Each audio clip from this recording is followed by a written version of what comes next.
Bienvenidos de nuevo, mis muy amados hermanos en Cristo. Un abrazo grande para todos ustedes. Les damos la bienvenida a nuestra clase 8 sobre este estudio que hemos estado realizando hacia el encuentro de la Iglesia de Cristo.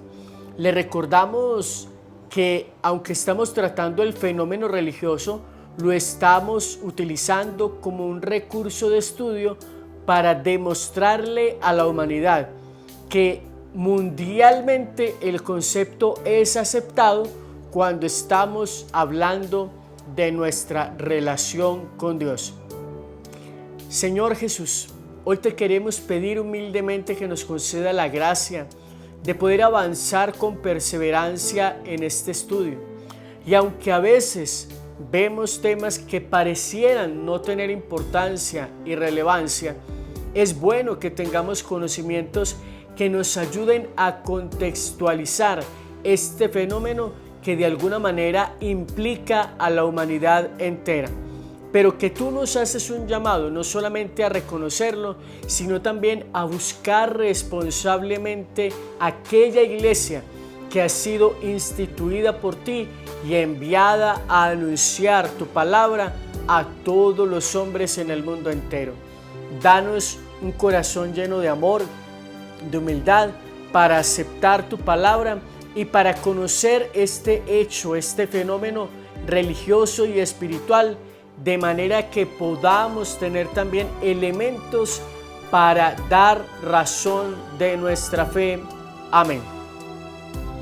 Queridos hermanos, el tema que vamos a compartir hoy es la importancia de la religión. La antropóloga Anna Marie de Waal escribe: la religión es uno de los aspectos más importantes de la cultura estudiados por los antropólogos y otros científicos sociales. No solo se encuentra que la religión en toda la sociedad humana conocida, sino que interactúa significativamente con otras instituciones culturales.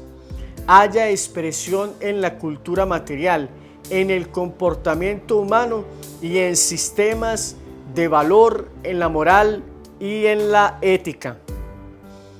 Interactúa con sistemas de organización de la familia, del matrimonio, de la economía, de la ley y la política.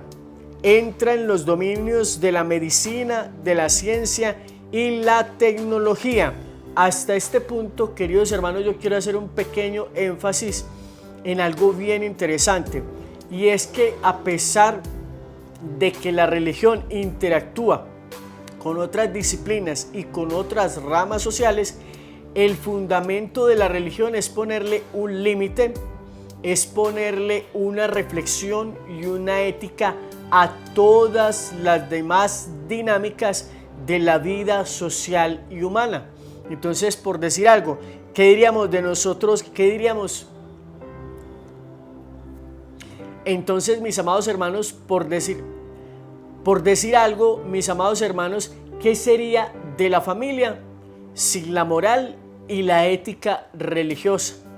¿Qué sería igualmente del matrimonio, de la economía, si no está vigilada, si no está custodiada, si no está regulada por principios éticos, valores y espirituales?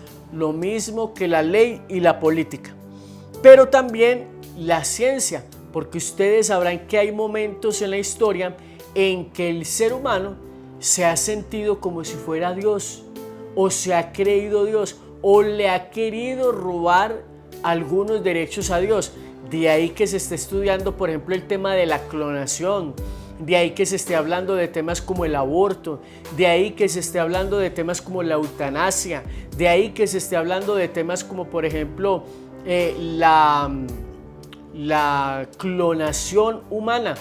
Queridos hermanos, si la religión no le pone moral, ética a estas disciplinas, se nos pueden salir de control, porque el ser humano siempre se ha sentido tentado de querer hacerse como Dios, y no desde ahora, desde hace mucho tiempo.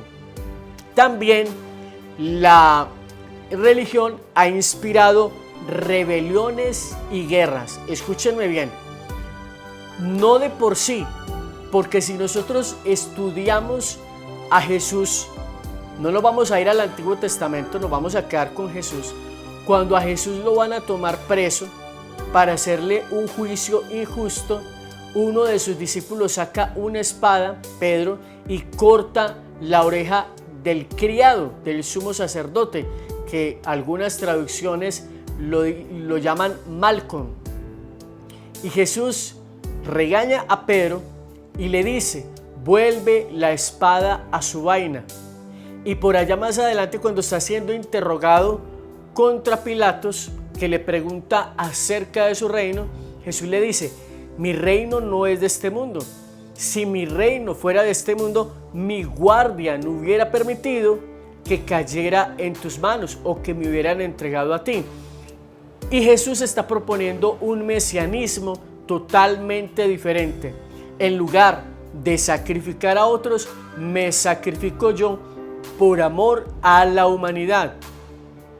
Y eso es algo de lo que nosotros tenemos que aprender. Entonces, Omar, el porqué de las guerras en la humanidad justificadas en la religión, porque nosotros como seres humanos somos quienes hemos de alguna manera malentendido y malogrado nuestra adhesión a la fe, y en algunos casos pues la guerra se ha convertido en un mal necesario.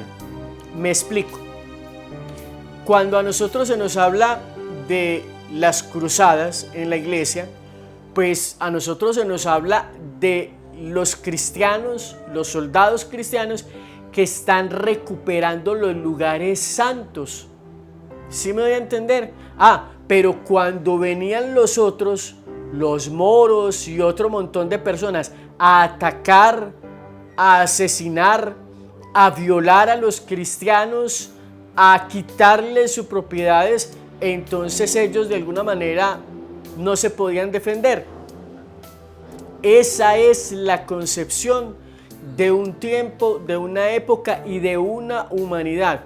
Porque entonces, si todos los cristianos actuáramos de manera, digámoslo así, con mansedumbre, como lo hizo Jesús, que se entrega en manos de sus detractores, de sus perseguidores, para dejarse crucificar por ellos y entregar su vida por nosotros, que de hecho esa era su misión, de lo contrario la humanidad no estaría salvada. Entonces, si todos los cristianos fueran mansos, ya hubiera sido suprimida prácticamente la fe de la humanidad. Puede ser que por alguna situación sobrenatural hubiese sucedido todo lo contrario, porque para Dios no hay nada imposible. ¿Por qué? Porque Jesús no se resistió, Jesús no violentó, Jesús se entregó dócil, humildemente a los que le crucificaban y a quienes le perseguían y a quienes le sacrificaban. Y siendo así, el mensaje que predicó se volvió todavía mucho más poderoso, pero a partir de su resurrección. Bien dice el apóstol Pablo: si Cristo no hubiese resucitado, vana sería nuestra fe. A partir de allí entonces, la sugerencia desde el acontecer de Jesús es que nosotros no debemos responder como cristianos con violencia a quien viene con violencia en contra de nosotros. ¿Por qué, mis amados hermanos? Porque cuando nosotros nos defendemos, es lo que yo entiendo espiritualmente, desde nuestra propia fuerza, de alguna manera, pues entonces simplemente no estamos respondiendo a ese acontecer de Jesús que ya hemos descrito como manso y como humilde, que se entrega a las manos de quienes le persiguen y quienes le van a crucificar. Entonces, ¿cómo podemos nosotros entender que nos tengamos que quedar con las manos cruzadas esperando a que vengan y hagan hochas y panochas con nosotros? Pues es un misterio, porque en el Antiguo Testamento se habla de guerras santas y propiciadas desde el punto de vista religioso también, porque a lo largo de la historia hemos visto como varias naciones se han levantado en contra de la nación de Israel para tratar de suprimirla del mundo, que los persas, que los sirios, que los egipcios, que los romanos, entre otros, los griegos, etcétera, se presentaron y atacaron al pueblo de Israel, e incluso hoy en día los siguen atacando, queriéndolos borrar de la faz de la tierra. Entonces, en esa época del Antiguo Testamento, pues sencillamente dice la palabra que se defendían y ellos iban a la guerra. Pero a mí me interesa más es la aplicación de Jesús, porque Jesús dice: yo no vengo a abolir la ley, yo vengo a darle su cumplimiento, y nosotros comprendemos en la mansedumbre de Jesús que esa es verdaderamente la voluntad y el plan de Dios.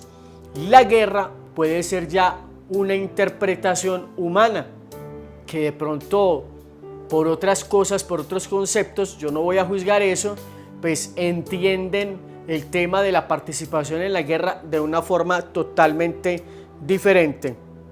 Entonces, no es que Dios ni Jesús quieran la guerra, pero algunas personas, al entender de otra forma y no tener una fe bien activa como la de Jesús, simplemente hacen guerras, o simplemente los otros lo que hacen es defenderse.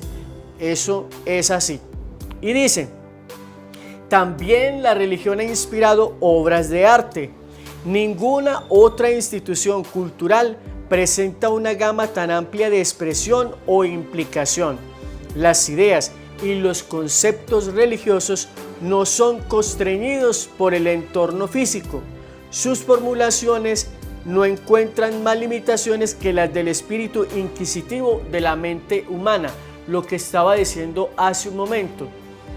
Dios se nos manifiesta, pero nosotros en nuestra humanidad, en nuestra incapacidad de trascender y de comprender a Dios, simplemente le damos una interpretación a las cosas, o como nosotros tenemos limitaciones, simplemente no actuamos conforme a la fe que Dios nos está pidiendo verdaderamente, y somos nosotros quienes ponemos límites.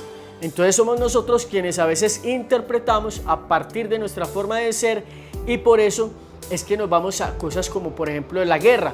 Lo ideal es que una persona hoy en día simplemente, como dice Jesús, no respondas con violencia a quien viene de manera violenta a ti, actúa de una forma diferente.